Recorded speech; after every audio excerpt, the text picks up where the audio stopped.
El Salvador went through with their genius plan to make Bitcoin not just legal tender, but legal tender that you were obligated to accept. Every business in El Salvador must accept Bitcoin. Now, I'll tell you the motivations for this. It's because this guy, with his weird ass beard, is desperate to basically make himself look good to an international sort of tech bro audience. And that's about all there is to it. He's a borderline, honestly, probably already a dictator, because he's brought the military into the Congress to threaten people to pass laws and stuff before. And he wants to better his international image by tying himself to the sort of ridiculous, tech bro, internet stonks, line go up culture. The same sort of, the people who buy GameStop stocks, who follow Elon Musk, who like cryptocurrency, that sort of thing. So his genius idea here was to be like, oh, I'm going to make our country accept Bitcoin as legal tender. Everyone needs to accept it in their shops,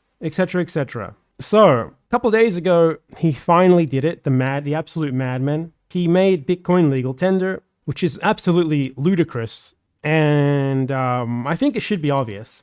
El Salvador is an incredibly poor country. What does that mean? What does it mean if a country has a 4,000 USD GDP per capita? What does it mean if a country is incredibly poor, has massive poverty rates? What that means is that the penetration of technology is incredibly low. It means that most transactions are in hard currency, physical currency. Most people don't have bank accounts, nor do they want them. It means that most people don't have internet access. All things that are fundamental to using Bitcoin in the first place. Okay? So what happens?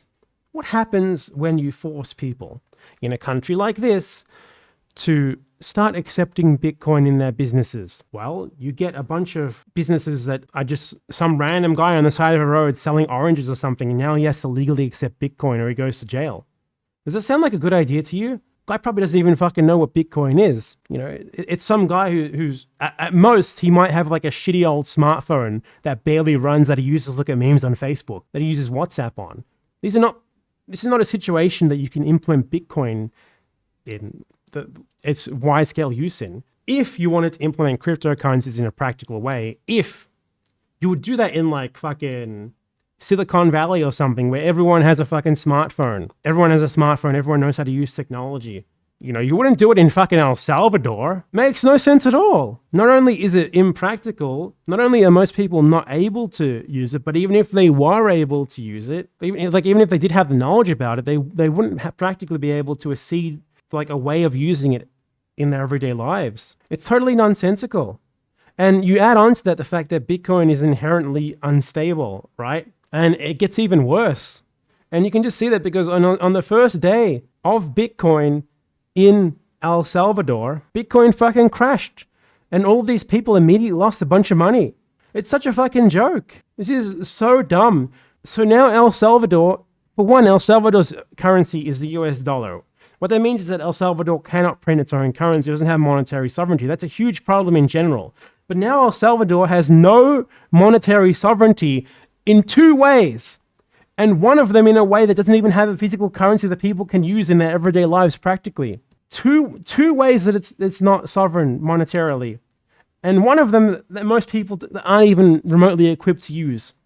That most businesses aren't even remotely equipped to use. It is so stupid. It is the dumbest thing ever. It's so clearly a PR thing just being done by this dictator. And it's a show being put on for tech bros around the world who have no fucking idea what the reality is like in a country like El Salvador.